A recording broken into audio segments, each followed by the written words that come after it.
आचार्य जी, एक वीडियो सामने आया था जिसमें राहुल गांधी जी ने कुत्ते को एक बिस्कुट खिलाया था, फिर उन्होंने उसके मालिक को दिया था। अब वो कहते हैं कि बीजेपी वाले जो है वो जुनून नहीं समझते हैं। तो किस तरह का जुनून होता है कि पहले कुत्ते को बिस्कुट खिलाते हैं फिर उसके मालिक को दे देते हैं? तो क्या मानते हैं, किस नजरिए से देखते हैं? कुत्ते को बिस्किट खिलाना तो कोई बुरी बात नहीं है, अच्छी बात है। राहुल गांधी जी के हाथ से अगर कुत्ते को बिस्किट मिला तो इतना सौभाग्यशाली है। लेकिन बाद में ये वाली बात है ना कि बीजेपी वाले जुनून नहीं समझते, क्या जुनून से बिस्कुट खिला रहे थे? देखिए, राहुल जी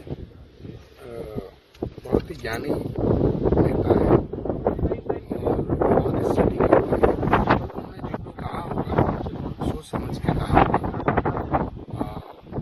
भारतीय जनता पार्टी के ऊपर हमला करना राहुल जी का कर्तव्य भी है और उनका जन्मसिद्ध अधिकार भी है। राहुल जी को टारगेट करना भाजपा का जन्मसिद्ध अधिकार है।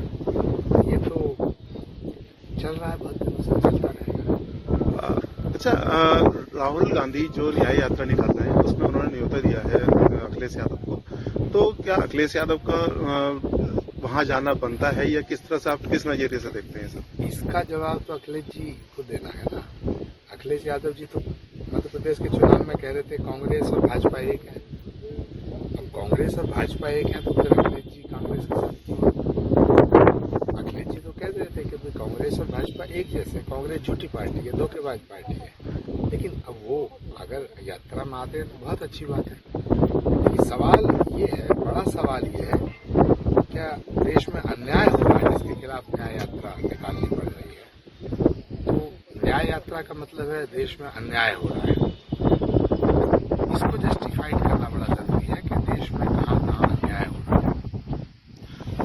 रहा है। उसमें अगला पूजा करने का जो चुनौती दी गई है कोर्ट में, अब वो 12 फरवरी की सुनवाई की बात सामने आई है।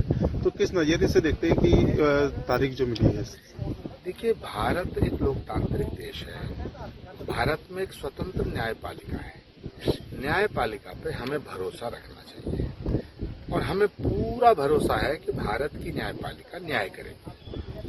अदालत के आदेश से ही श्री राम जन्मभूमि के मंदिर का निर्माण हुआ और अदालत के आदेश से ही श्री कल्की धाम का निर्माण होने का मार्ग प्रशस्त हुआ। भगवान श्री कल्की नारायण का जो मंदिर बन रहा है 19 फरवरी को, जिसकी आधारशिला महोदय के हाथ से रखी जाएगी, उनके कर कमलों के द्वारा। तो न्यायपालिका पर हमें भरोसा होना चाहिए। अफसोस की बात यह है कि कुछ लोग जो हैं सियासत और सत्ता के स्वार्थ में इतना अंधे हो गए कि वो भारत की न्यायपालिका पर उन्हें यकीन ही नहीं रहा है। ये दुर्भाग्यपूर्ण है। लगा ये प्रधानमंत्री जी से मिलने में मुझे 4-5 दिन लगा। मैंने नोट कराया था तो उनका तीसरे चौथे दिन पीएम हाउस से मुझे आ गया था। राहुल जी व्यस्त रहते, पूरा 6-7 महीना तो यात्रा में रहे और फिर वो थोड़ा कम मिलते। उनका स्वभाव भी नहीं है ज्यादा मिलना। मैं कांग्रेस में जितने बड़े नेता वो सब, कोई 1 साल से नहीं मिला, कोई 2 साल से टाइम मांग रहा है, कोई 3 साल से मांग रहा है, 6 महीने से टाइम मांग रहा है। तो ये तो कोई समस्या नहीं है। अब राहुल जी के पास जब समय होगा तभी तो देंगे। हो सकता है उन्हें नहीं लगता हो कि इस समय की बर्बादी है इनसे मिलना, तो वो नहीं देते होंगे। लेकिन कुछ ना कुछ तो करते ही रहते हैं, हमेशा करते रहते हैं। कभी यात्रा करते हैं तो व्यस्त रहते हैं, वो कोई विषय नहीं है। जो सच है मैंने वो बताया। आरएलडी और बीजेपी का गठबंधन की जानकारी मिली है, तो क्या मानते हैं जो अखिलेश यादव से गठबंधन टूटकर और बीजेपी चौधरी अजीत सिंह जी जब थे तो वो भी भाजपा के साथ कई बार रह चुके हैं। जयंत जी बीजेपी के साथ जा रहे हैं नहीं जा रहे हैं, जयंत जी बताएंगे। इस पर मुझे कोई टिप्पणी नहीं करनी। हर राजनीतिक व्यक्ति अपने भविष्य को सुरक्षित करना चाहता है। जयंत चौधरी जी को कुछ संभावनाएं नजर आ रही थी तो ये चर्चा चल रही है। मुझे इस बारे में कोई जानकारी नहीं, मेरी जयंत चौधरी से कोई बात नहीं। लेकिन जयंत चौधरी जी एक बहुत ही शालीन, सभ्य, सुसंस्कृत और बहुत ही समझदार नेता है। वो जो फैसला लेंगे अपनी पार्टी के हित को देखते हुए।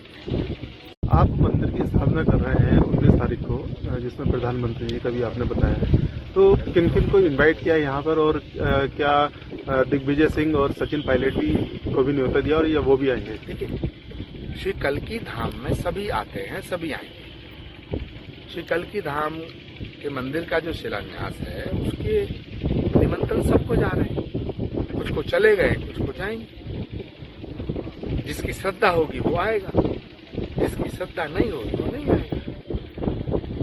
हमारा शिलान्यास समारोह के ऊपर कोई राजनीतिक बात नहीं है। श्री कल्की भगवान सबके हैं, राम सबके हैं, भारत सबका है, श्री कल्की धाम सबका है, सबके सब आना चाहिए।